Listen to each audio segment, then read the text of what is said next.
Meu nome é Kimberly, eu tenho 22 anos, cresci na Assembleia de Deus e no tempo que eu estive lá eu fui muito dedicada, eu era musicista e eu passava a maior parte do meu tempo na igreja, minha adolescência inteira, minha infância.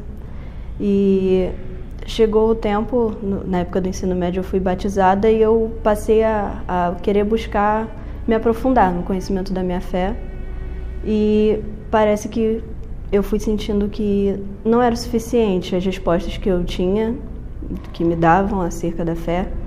E o que eu encontrei a partir disso de mais elaborado foi a visão reformada de teologia. Depois disso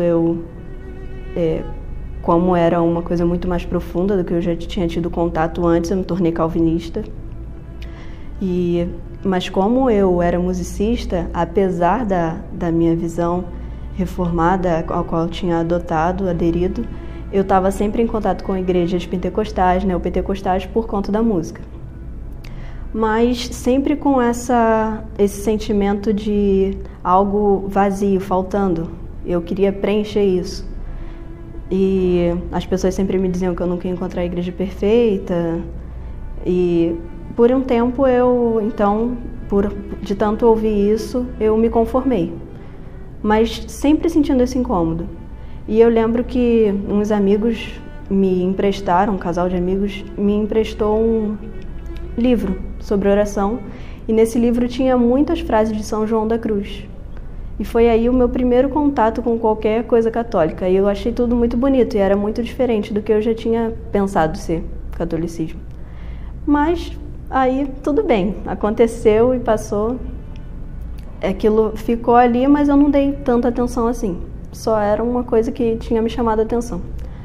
Depois de um tempo, através da internet, eu via alguns trechos de São Tomás de Aquino e eu via o pensamento dele, alguns pequenos trechos do pensamento da igreja. E também eu via, às vezes ficava na minha cabeça, mas não passava disso. Até que um dia eu lembro de ter visto uma aula do professor Carlos Nogueira falando do pensamento da igreja a respeito do homem, não só do homem, mas de todo o universo. E era uma coisa completamente diferente do que eu já tinha visto tanto no meu tempo de assembleia, quanto no meu tempo como calvinista, principalmente. E aí eu comecei a perceber que a visão que a gente estabelece do homem determina completamente a visão que a gente tem de cristianismo. E o que eu ouvi o professor falando era de uma beleza que eu comecei a pensar assim, não dá mais para eu ignorar isso, não é só uma frase bonita que eu vejo, eu preciso realmente levar isso a sério. Eu comecei a pensar que daí a um tempo eu podia ter uma família e eu não queria ensinar os meus filhos numa coisa, descobri que depois eu ensinei tudo errado e precisava desfazer tudo aquilo que tinha dito e ensinar coisas novas. Então, eu estava pensando não só em encontrar agora a verdade para preencher aquele vazio que eu tinha, mas também por causa da minha futura família. E aí eu começava a pesquisava muito sobre graça, mas sem compartilhar nada com nenhum dos meus amigos protestantes, nem com a minha família. Pesquisava muito, conhecia o site cristianismo.org, que tinha muitas respostas ao que eu procurava. E eu lembro que eu ia para os cultos, eu ouvia os pastores falando e aquilo parecia muito pouco perto do que eu tinha tido contato do catolicismo. Mas eu também ficava muito desanimada, porque eu não tinha coragem de largar a igreja protestante para uma igreja católica. É uma mudança muito brusca, eu também não tinha certeza de ser católica e tudo mais. E aí, num tempo que eu estava desanimada, sem saber o que fazer, foi a época que o pessoal do CDB entrou em contato, e aí eu comecei a frequentar, mas melhor do que ter frequentado só o CDB foi que eu comecei a frequentar a missa também. E aí eu lembro que eu ia à missa e ia também aos cultos protestantes e eu pensava assim, eu já tive contato com tantas coisas, com Scott Hahn, com Peter Kreeft e tantos outros, não só leituras de ex-protestantes, mas leituras também da vida dos santos e tudo mais. E eu já tinha certeza que era aquilo ali, mas eu não conseguia me dizer católica.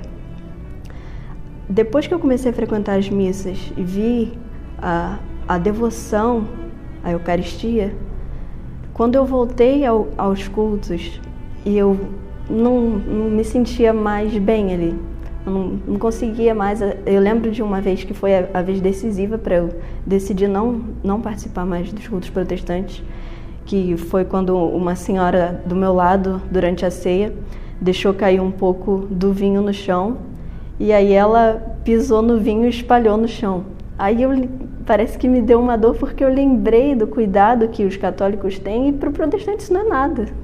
É só mesmo um símbolo que ele pode pisar e não tem diferença nenhuma. Então, a partir disso, parece que esse contato, essa frequência à missa foi o ponto decisivo. Eu decidi realmente que eu não queria mais estar fora dessa barca de Santo Agostinho, de São Tomás de Aquino. Eu precisava realmente ter a minha decisão final e fazer parte. E foi então que eu entrei na aula de catequese, fui batizada e crismada, e agora eu faço parte da Igreja Católica.